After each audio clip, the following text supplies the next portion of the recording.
បាទសួស្តីបងប្អូនទាំងអស់គ្នាឥឡូវយើងពីមុនយើងធ្វើការផ្សាំពូអាកូនតូចៗណាឥឡូវយើងបានដើមរៀងធំដែរអញ្ចឹងយើងធ្វើការចាត់វាណាដើម្បីធ្វើការដាក់ផ្សាំដែរណាដើមធំមែនទេនៅដើមនេះនោះណាគឺដំបងទឿហ្នឹងគឺវាប៉ុណ្ណេះវាសឹងតែចង់ចិត្តចេញផ្លែណាបងប្អូនប៉ុន្តែយើងធ្វើការយកមកផ្សាំដើម្បីយកកូនវាណាយើងធ្វើការចាត់សម្បកវាហើយនឹងដីដែលជាប់មកហ្នឹងគឺយើងចាត់ឲ្យស្អាតណាបងប្អូនដើម្បីធ្វើការត្រាំទឹកកំបោរកុំឲ្យវារោគណាការពាររោគកុំឲ្យវាឆ្លងណាទៅជារលួយឬទៅជារលួយក្តិលអីចឹងជាដើមណាចឹងអាហ្នឹងជាបច្ចេកទេសមួយដែលយើងត្រាំទៅឲ្យវារឹងមាំហើយវាងាយស្រួលណាក្នុងការដុសណាវាមានន័យថាសុខភាពរឹងមាំរបស់ដើមចេកណាយើងធ្វើការបកយ៉ាងមកយើងបកសម្អាតវានឹងមកហើយយើងធ្វើការកាត់វាមកកំណាត់ចេញណាអញ្ចឹងយើងចាត់វាអញ្ចឹងមកណាចាត់ឲ្យរលីងក៏បានដែរបងប្អូនណាប៉ុន្តែខ្ញុំចាត់ទុកអារៀងខ្មៅតិចហ្នឹងមកចាត់តែឬមកយើងកាត់ចោលប៉ុណ្្នឹងសិនណាហើយយើងធ្វើការដាក់ត្រាំកំបោរណាទឹកកំបោរណាគល់ចុងវាហ្នឹងយើងចោលទៅណាយើងធ្វើការបោះវាចោលទៅណាទុកនៅឲ្យដាក់ជាគល់ក្របគល់ដើម្បីឲ្យវាមានជីជាតិហើយយើងផ្សាំចង់ដាក់ប៉ុណ្ណឹងក៏បានដែរណាដាក់ដាំចូលថង់ប៉ុណ្ណឹងក៏បានដែរណាប៉ុន្តែខ្ញុំអត់ធ្វើអញ្ចឹងទេគឺខ្ញុំធ្វើចាត់ឲ្យវាស្អាតណាចាត់ទាំងគល់ណាចាត់ទាំងអាចុងដែលយើងតុងហ្នឹងណាត្រាំវារយៈពេល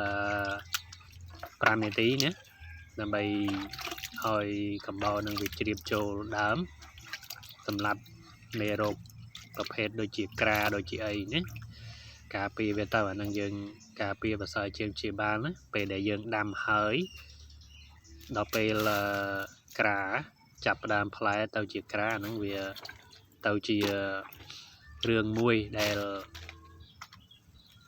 យើងមិនអាចទទួលយកបានឥឡូវយើងធ្វើការកាត់ចុងនឹងវាចោលទៀតណាបងប្អូនណាយើងកាត់អាចុងទុកតែក្តិលវាទេណានឹងចោលទៅណាយកទៅដាក់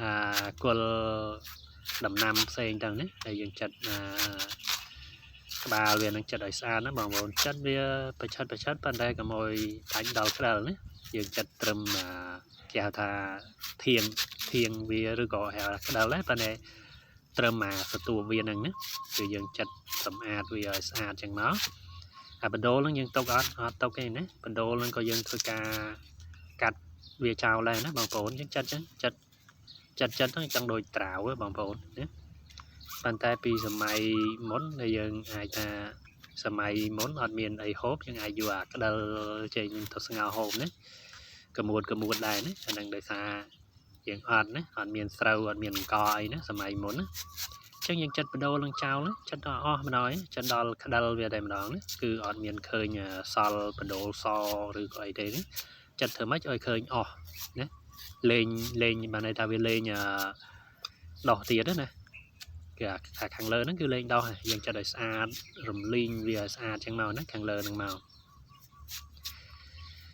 យើងចាត់រំលីងឲ្យស្អាតហើយយើង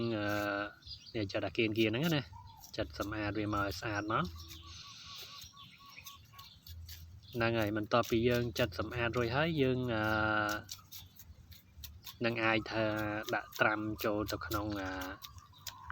ទឹកកំបោរយើងយាយហូបម្លូពួកពណ៌ក្រហមហ្នឹងក៏បានដែរណាប៉ុន្តែខ្ញុំត្រាំពួកកំបោរកសិកម្មណាយើងចាត់បដូលវាចោលចឹងមកទៅក៏ហ៊ូចឹងមកណាគឺគ្មានបដូលទៀតទេបងប្អូនយើងដាក់ត្រាំវាទៅណាត្រាំវា5នាទីអីទៅហើយយើងធ្វើការស្រង់វាមកណាស្រង់មកយើងពុះណាហើយយើងអាចពុះវាជា4ណាពុះប៉ុន្តែយើងពុះគាត់ណាពុះឲ្យពាក់កណ្ដាលកាបិតយើងទេណាគឺយើងអត់អាចធ្វើការ ពុះឲ្យវាបែកចេញពីគ្នាទេណាយើងពុះជា4អញ្ចឹងមកជា4ជា6ណាក៏បានដែរណាអាស្រ័យលើបងប្អូនទេណាបើខ្ញុំពុះជា4បានហើយណា2ក្បាត់នៅថាកាប់ពីលើ2ក្បាត់មកពុះវាអញ្ចឹងមកហើយចេញជា4ជ្រុងអញ្ចឹងមកណាហើយបងប្អូនគិតថាអាចដោះអត់ណាដោះមិនដោះចាំមើលចាំបងប្អូន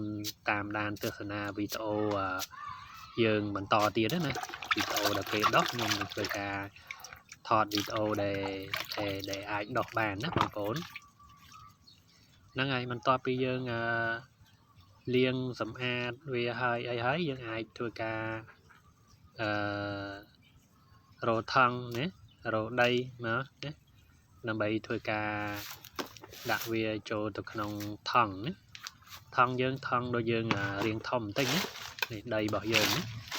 ដីហ្នឹងយើងមានវាជីអេកូណាឬក៏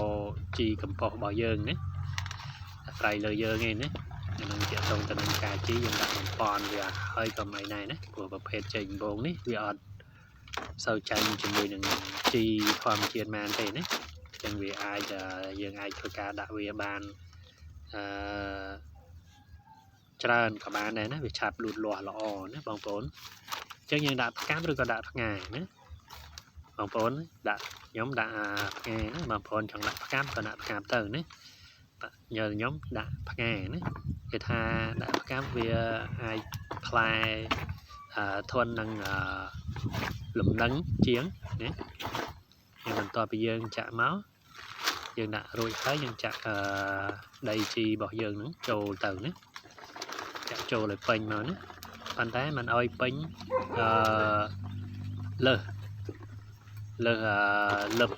កន្លែងឆ្នូតពណ៌អសហ្នឹងទេណាកុំអោយលើសណាយើងដាក់ចូលទៅយើង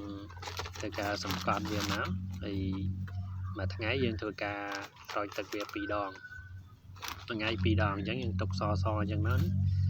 ពេលដែលយើងស្រោចទឹកស្រកដីយើងអាចបន្ថែមដីតិចតួចបានណាយើងมันអាចដាក់ឲ្យវាលឹបតែខ្លាចវារលួយណាអញ្ចឹងប៉ុណ្្នឹងឯងបងប្អូន